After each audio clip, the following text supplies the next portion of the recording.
코스피 7,500입니다. 정확히는 어제 장중 7,530까지 찍고 7,498로 마감했습니다. 같은 시각 미국 샌드피 500은 7,337.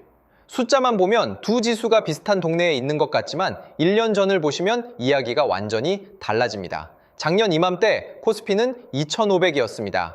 1년 사이에 3배가 됐다는 뜻이에요. 같은 기간 샌드피 500은 7% 올랐습니다. 한쪽은 제자리 걸음, 다른 한쪽은 1년 만에 3배. 이게 어떻게 가능한 일인지부터가 첫 번째 의문입니다. 그런데 더 이상한 건 월가의 반응입니다.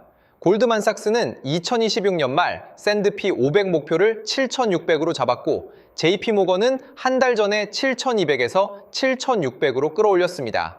모건 스탠리는 7,800, 도이치뱅크 8,000, 오펜하이머는 8,100, 5곳이 거의 한 줄로 사다리를 놓듯 목표치를 올려놨습니다. 평소 의견이 갈리던 큰손들이 이렇게 한 방향으로 모이는 건 흔치 않습니다. 골드만 코스피 목표는 8,000 이상, NH투자증권은 7,300에서 9,000으로 단숨에 상향, 월가도 여의도도 같은 신호를 보냅니다.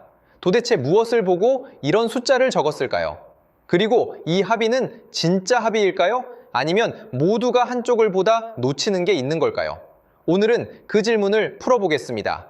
미국 시장의 상승 사다리가 어디에 기대고 있는지, 한국 시장의 3배 폭주가 어디서 흘러왔는지, 그리고 이 잔치가 시작인지 끝인지를 가르는 신호 몇 가지까지요. 먼저 미국부터 보겠습니다. 월가 5곳의 목표를 평균 내면 7,654, CNBC가 집계한 수치입니다. 현재 7,337에서 약 4% 위. 별로 안 높아 보이지만 핵심은 숫자가 아니라 근거에 있습니다. 골드만은 샌드피 500 기업들의 주당 순이익, 그러니까 회사 한 주당 떨어지는 이익을 올해 309달러, 내년 342달러로 봅니다. 쉽게 말씀드리면 시가총액 큰 미국 기업들이 주식 한 장당 한 해 동안 30만 원 넘게 벌어다 준다는 뜻이에요. 성장률로는 올해 12%, 내년 10%, JP모건은 더 셉니다. 내년 이익 전망을 315달러에서 330달러로 올리고 성장률을 22%로 잡았습니다. 그런데 이 이익은 어디서 나오는 걸까요? 답은 한 단어로 줄어듭니다. 인공지능. 골드만 분석에 따르면 샌드피 500 전체 이익 성장의 40%가 AI 관련 항목에서 나옵니다. 빅테크들이 올해 인공지능 설비에만 970조 원을 쏟아붓고 있어요. 970조면 한국 1년 국가 예산의 1.5배에 해당하는 돈이 한 해 동안, 그것도 미국 몇 개 회사의 장부에서만 빠져나가는 겁니다. 작년 대비 58% 증가.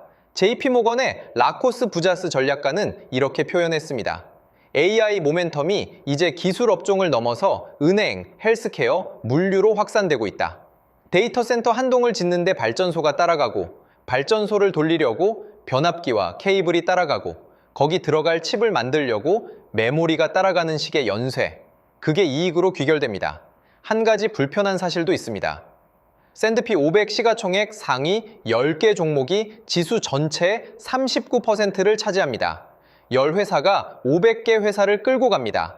그런데 PR, 그러니까 주가를 한 해 이익으로 나눈 값, 쉽게 말하면 지금 가격으로 이 회사를 사면 몇 년 만에 본전을 뽑는가를 보여주는 숫자가 22배 코타입니다. 닷컴 버블 때 66배였던 것에 비하면 3분의 1 수준이에요.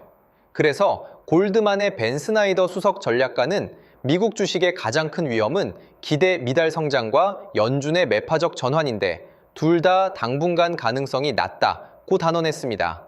매파적 전환이라는 건 중앙은행이 갑자기 돈줄을 조이는 쪽으로 태도를 바꾸는 걸 말합니다. 이 두 카드가 안 나오면 사다리는 계속 올라간다는 게 그의 결론입니다. 이제 한국으로 넘어옵니다. 1년에 3배가 어떻게 가능했는지 그 물줄기를 추적해 보겠습니다. 첫 줄기는 반도체입니다. 삼성전자와 SK하이닉스의 1분기 합산 영업이익이 95조 원. 두 회사가 석 달 동안 95조를 벌었습니다. 이 페이스가 유지되면 연간 400조, 시장 일부에선 600조까지 봅니다. 특히 SK하이닉스 영업이익률은 72%, 100원 팔아 72원이 남는다는 얘긴데 일반 제조업에선 본 적이 없는 숫자입니다. 이 분기 영업이익 전망이 64조, 이 회사 한 곳의 분기 이익이 한국 정부 한 해 국방 예산과 비슷한 수준에 도달했습니다. 앞에서 말씀드린 미국 빅테크의 970조 AI 투자가 어디로 흘러가느냐? 상당 부분이 메모리 반도체로 들어옵니다. 데이터 센터 하나에 들어가는 고대역폭 메모리 물량이 폭증했고 그걸 만드는 회사가 사실상 두 곳뿐이에요. 미국이 쏘는 돈이 한국 손익계산서에 직접 꽂히는 구조입니다. 두 번째 줄기는 사람입니다. 외국인이 5월 들어단 이틀 만에 코스피에서 7조 원을 순매수했습니다. 이틀에 7조. 누가 갑자기 이렇게 사들이고 있을까요? 결정적 변수는 외국인 통합계좌 개통입니다. 그 전까지는 미국 개인 투자자가 한국 종목을 사려면 절차가 까다로웠어요. 통합계좌가 열리면서 미국에 사는 개인이 자기 증권 계정에서 직접 삼성전자, SK하이닉스를 살 수 있게 됐습니다. 오랫동안 막혀있던 수도꼭지 하나가 열린 셈이에요. 인터랙티브 브로커스 같은 곳을 통해 들어오는 자금이 정확히 두 종목으로 쏠리면서 지수를 위로 밀어 올렸습니다. 세 번째 줄기는 제도입니다. 6월에 MSCI, 그러니까 전 세계 연기금과 패시브 펀드가 자동으로 따라가는 글로벌 지수의 선진국 관찰 대상국에 한국이 등재될 가능성이 거론됩니다.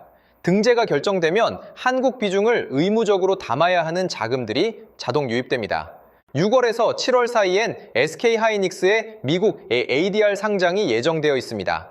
ADR은 미국 예탁증서, 한국 상장 주식을 미국 시장에서 살 수 있도록 만든 일종의 분신 같은 증서예요.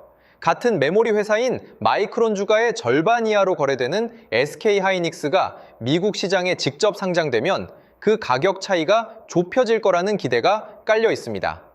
자사주 소각 의무화, 배당 확대 같은 제도 변화가 이 모든 흐름과 한 방향으로 맞물려 있습니다. 자, 여기까지가 강세 시나리오입니다. 이익이 받쳐주고 외국인이 직접 들어오고 제도가 길을 열고 그런데 정말 이상한 점이 있습니다. 코스피 7,498 중에서 같은 날 상승 종목 비율이 10개 중 3개였습니다. 지수는 사상 최고인데 7개는 떨어졌어요. 코스닥은 1127입니다. 코스피와 6.2 배 차이. 분리된 두 시장이 아니라 한 자본시장 안에서 격차가 이렇게 벌어진 적이 흔치 않습니다. 결정적인 숫자는 따로 있습니다. 코스피 시가총액에서 삼성전자와 SK하이닉스가 차지하는 비중이 45%, 두 회사가 사실상 지수의 절반입니다. 만약 반도체를 빼고 코스피를 다시 계산하면 어떻게 될까요? 추정치가 약 4,100입니다. 명목 7,500에서 반도체를 제외하면 4,100. 우리가 보고 있는 사상 최고가 시장은 위로 두 회사가 들고 있는 천장과 그 아래 천천히 따라오는 일반 종목들의 두 층으로 갈라져 있습니다. 그럼 이게 거품이라는 말일까요? 여기서 한 번 더 뒤집어집니다. 코스피의 12개월 선행 PR, 그러니까 앞으로 1년 동안 벌 이익을 기준으로 계산한 주가 배수가 7.18배입니다. 한국 시장의 역사적 평균이 10에서 11배, 보통 10.8 정도로 봅니다. 그러니까 1년에 3배가 올랐는데도 여전히 평균보다 30% 가까이 싸다는 얘기입니다. 닷컴 때 미국 66배와 비교하면 9분의 1 수준이에요. 한국 자본시장이 그동안 받아왔던 만성적 저평가, 흔히 코리아 디스카운트라고 불리는 문제가 있습니다.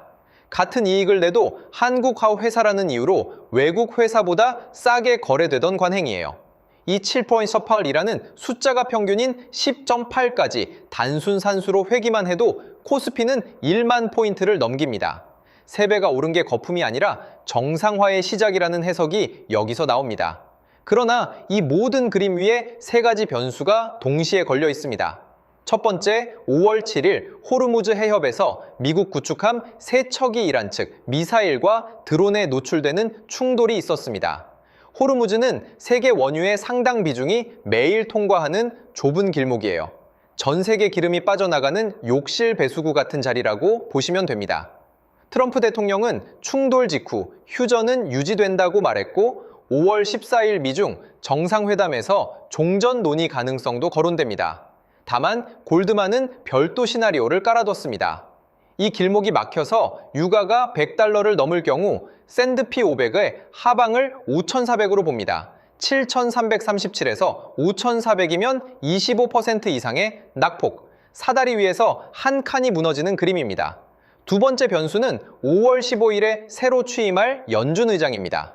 케빈 워시, 청문회에서 그가 한 말이 묘합니다. AI가 생산성을 끌어올리니 금리를 내릴 여지가 있다고 한쪽 손에선 말했습니다. 그런데 같은 자리에서 대차대조표 축소를 추진하겠다고 했어요. 대차대조표 축소는 중앙은행이 그동안 시장에 풀어뒀던 돈을 회수하는 작업입니다. 한쪽 수도꼭지는 열겠다 하고 다른 쪽 배수구는 더 크게 열겠다는 겁니다. 시장이 어느 쪽으로 해석해야 할지 헷갈리고 있고, 그래서 6월 16일 그의 첫 FOMC 금리 동결 확률이 93%까지 올라갔습니다. 손을 안 댄 채 시장 반응을 먼저 보겠다는 신호로 읽힙니다.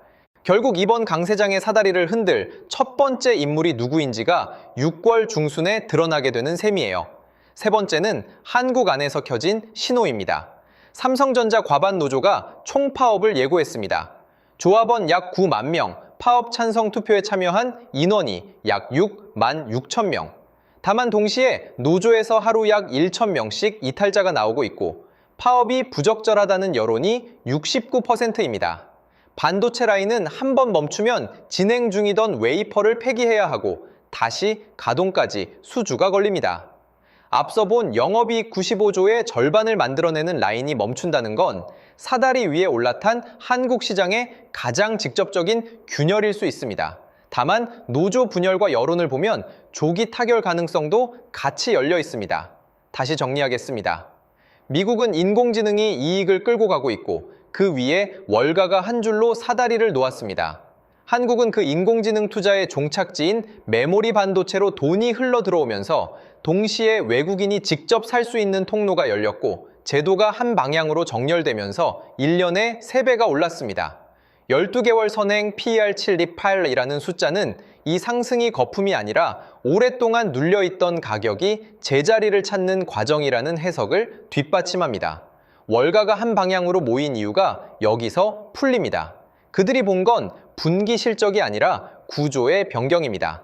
자사주 소각 의무화, 배당 확대, MSCI, 선진국 편입, ADR, 외국인 통합 계좌, 이 5가지가 같은 시기에 한 줄로 작동하기 시작했고 그 위에 인공지능발 메모리 슈퍼사이클이 얹혀졌습니다.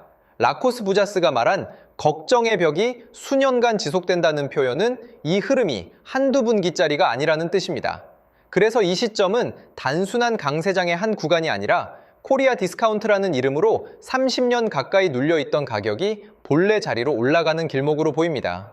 NH9000, 골드만 8000 이상이라는 숫자는 그 길목에서 표시된 2개의 이정표일 뿐이에요. 다만 그 길에 5400이라는 골드만의 비상구 시나리오와 케빈 워시의 헷갈리는 신호와 9만 노조의 파업 카드가 같이 놓여 있습니다. 6월 FOMC, MSCI 발표, ADR 상장, 그리고 파업 조기 타결 여부. 이 4개의 신호가 한 달 안에 차례로 켜집니다. 어디서 보고 어디서 멈출지를 가르는 분기점이 그 안에 있습니다. 월가의 합의가 처음부터 보낸 신호는 잔치가 끝났다는 것이 아니라 잔치가 어디에서 시작됐는지였습니다. 그 길목의 입구를 우리는 지금 보고 있는 중입니다.